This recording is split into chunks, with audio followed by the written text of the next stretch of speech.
ಅದೆಷ್ಟೇ ಪರದಾಡಿದ್ರೂ ಫಲಿಸ್ತಿಲ್ಲ doctor K ಸುಧಾಕರ್ಗೆ ಫಲ.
ಏನು ಮಾಡಿದ್ದಾರೆ 10 ವರ್ಷಗಳಿಂದ ಮೋದಿಯವರು?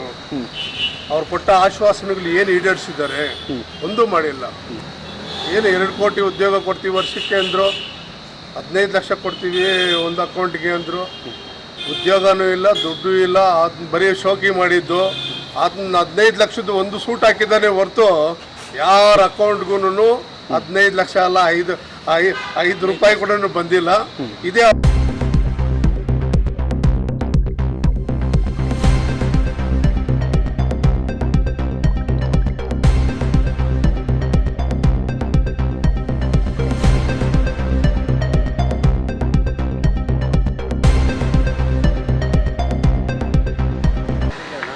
ಚುನಾವಣೆ ಹತ್ರ ಬರ್ತಾ ಇದೆ. 2 ದಿವಸ ಇದೆ ಇನ್ನು ಮತ ಚಲಾವಣೆಗೆ. ನಮ್ಮ ಮತ ಇವತ್ತು ಕಾಂಗ್ರೆಸ್ ಪಕ್ಷದ ರಕ್ಷಾರಾಮಯ್ಯನವ್ರಿಗೆ ಈ ಕ್ಷೇತ್ರದಲ್ಲಿ ನಾವು ಮತ ಮಾಡ್ತೀವಿ.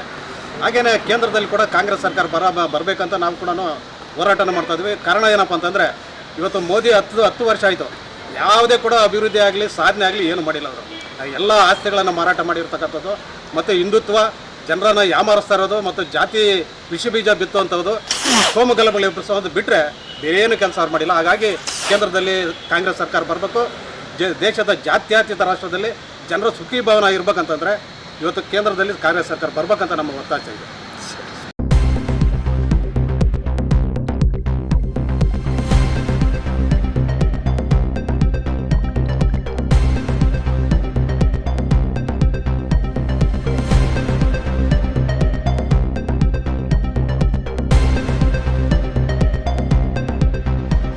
ನಿರುದ್ಯೋಗ ಸಮಸ್ಯೆ ಹೆಚ್ಚಾಗಿದೆ ಮತ್ತು ಅವ್ರು ಬಂದಾಗಲಿಂದ ಬೆಲೆ ಏರಿಕೆ ಜಾಸ್ತಿ ಆಗ್ತಾ ಇದೆ.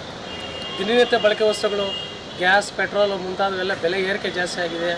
ಆದ್ದರಿಂದ ಈ ಬಾರಿ ಕಾಂಗ್ರೆಸ್ನ ಗೆಲ್ಲಿಸೋದಕ್ಕೆ ನಾವೆಲ್ಲ ದಲಿತ ಚಳವಳಿಗಳ ಮುಖಂಡರೆಲ್ಲ ತೀರ್ಮಾನ ತಗೊಂಡಿದ್ದೀವಿ.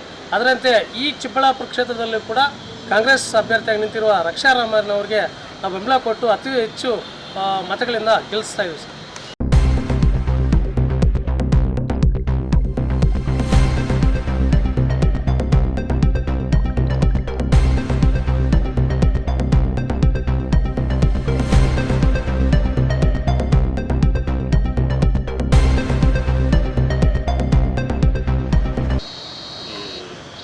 ಕಾಂಗ್ರೆಸ್ ಪಕ್ಷಕ್ಕೆ ನಾವು ಬೆಂಬಲ ಅವತ್ತಿಂದನೂ ಅಷ್ಟೇ, ಇವತ್ತು ಅಷ್ಟೇ.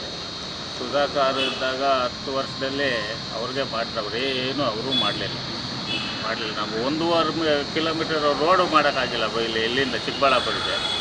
ಈ ಮೋದಿಯವರಂತೂ ಸುಮ್ಮನೆ ಮಾತುಗಾರ ಅಷ್ಟೇ, ಬರೀ ಮಾತು ಬಿಟ್ಟರೆ ಬೇರೆ ಏನಿಲ್ಲ. 2 ಕೋಟಿ ಜನಕ್ಕೆ ಕೆಲಸ ಕೊಡಿಸ್ತೀನಿ. 4 ಕೋಟಿ ಜನ ಯುವಕರು ಮನೆಯಿಲ್ಲ ಇವ್ರಿಗೆ. ವರ್ಷಕ್ಕೆ 2 ಕೋಟಿ ಹೋಗಿ 4 ಕೋಟಿ ಜನ ಇದ್ದಾರೆ. ಅವ್ರು ಸುಮ್ಮನೆ ಆವತ್ತಿಂದನೂ ಅಷ್ಟೇ. ಇವತ್ತು ಬರೀ ದೇವ್ರುಗಳು ಅದು ಇದು ಇವತ್ತು ಹೇಳ್ತಾವ್ರು ರಾಮ ಮಂದಿರ ಅಂತ. ಆವತ್ತಿಂದ ರಾಮನ ಇರಲಿಲ್ಲೇನು ದೇಶದಲ್ಲಿ? ಇರಲಿಲ್ಲ ರಾಮನು. ಇತ್ತೀಚೆಗೆ ರಾಮ ಸೃಷ್ಟಿಯಾಗಿದ್ದಾನ? ಅಯೋಧ್ಯೆ ಇಷ್ಟು ಸೃಷ್ಟಿಯಾಗಿದ್ದಾನ? ಆವತ್ತಿಂದನೂ ರಾಮನ ಇದ್ದೇ ಇದ್ದಾನೆ ದೇಶಗಳಿಗೆ. ಇಷ್ಟೇ ಇದು ಮಾಡ್ಕೊಂಡು ನಾವು ರಕ್ಷಾರಾಮಯ್ಯಗೆ ವೋಟ್ ಹಾಕ್ಬೋದು. ಕಾಂಗ್ರೆಸ್ ಪಕ್ಷಕ್ಕೆ ನಮ್ಮದು.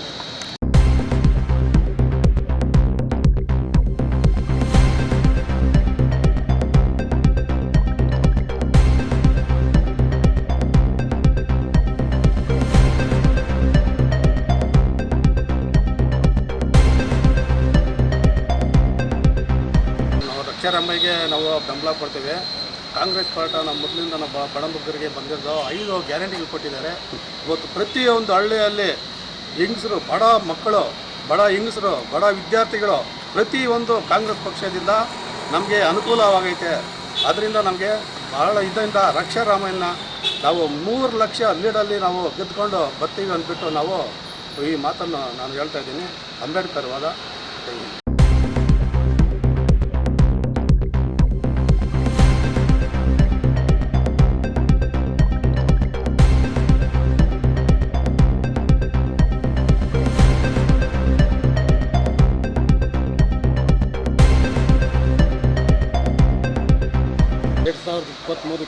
ಲೋಕಸಭಾ ಚುನಾವಣೆಯಲ್ಲಿ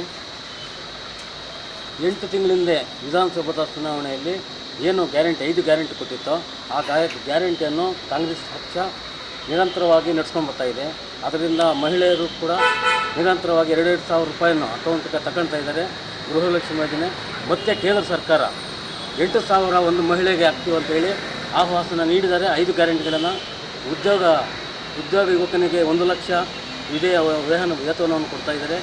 ಪ್ಲಸ್ ಎಲ್ಲ ಬಡವರ ಪಕ್ಷ ಕಾಂಗ್ರೆಸ್ ಪಕ್ಷ ಆಗಿರೋದರಿಂದ ಈ ಸಾರಿ ಲೋಕಸಭೆ ಆಗಿರುವಂತಹ ರಕ್ಷಾರಾಮಯ್ಯಗೆ ನಮ್ಮ ಚಿಕ್ಕಬಳ್ಳಾಪುರ ಕ್ಷೇತ್ರದಿಂದ ಅತಿ ಹೆಚ್ಚಿನ ಮತಗಳಿಂದ ಕಾಂಗ್ರೆಸ್ಗೆ ಮತವನ್ನು ಕೊಟ್ಟು ಹೆಚ್ಚಿನ ಸಂಖ್ಯೆಯಲ್ಲಿ ಜಯಶೀಲನಾಗಿ ಮಾಡ್ತೀವಿ ಅಂತೇಳಿ ನಮ್ಮ ಉದ್ದೇಶ.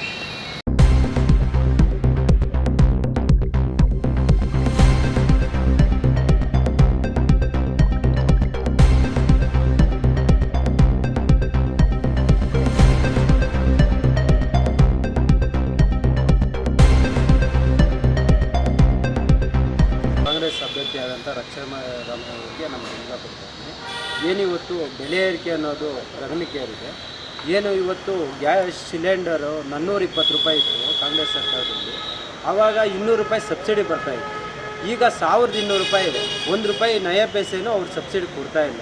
ಆದ್ದರಿಂದ ಈ ಸತಿ ಕಾಂಗ್ರೆಸ್ಗೆ ಬೆಂಬಲ ಕೊಡ್ತಾಯಿದ್ರಿ. ಇವತ್ತು ಬೇಳೆ ಆಗಿರ್ಬೋದು 45-50 ರೂಪಾಯಿ ಇದ್ದಂಥದ್ದು ಇವತ್ತು 150 ರೂಪಾಯಿ ಇದೆ 1 kg ಬೇಳೆ. ಹಾಗಾದರೆ ಸಾಮಾನ್ಯ ಬಡವ ಜನರು ಯಾವ ಥರ ಈ ಜೀವನ ಮಾಡಬೇಕು ಅನ್ನೋದು ಅರ್ಥ ಮಾಡ್ಕೊಬೇಕಾಯಿತು. ಅದರಲ್ಲಿ ವಿಫಲವಾಗಿದ್ದಾರೆ. ಅದರಿಂದ ಈ ಸತಿ ಕಾಂಗ್ರೆಸ್ ಸರ್ಕಾರವನ್ನು ನಮ್ಮ ಬೆಂಬಲ ಮಾಡ್ತಾಯಿದ್ರಿ. ಆ ಬಹುಮತಗಳಿಂದ ಗೆಲ್ಲಿಸ್ತಕ್ಕಂಥ ಕೆಲಸ ನಾವು ಮಾಡ್ತೀವಿ.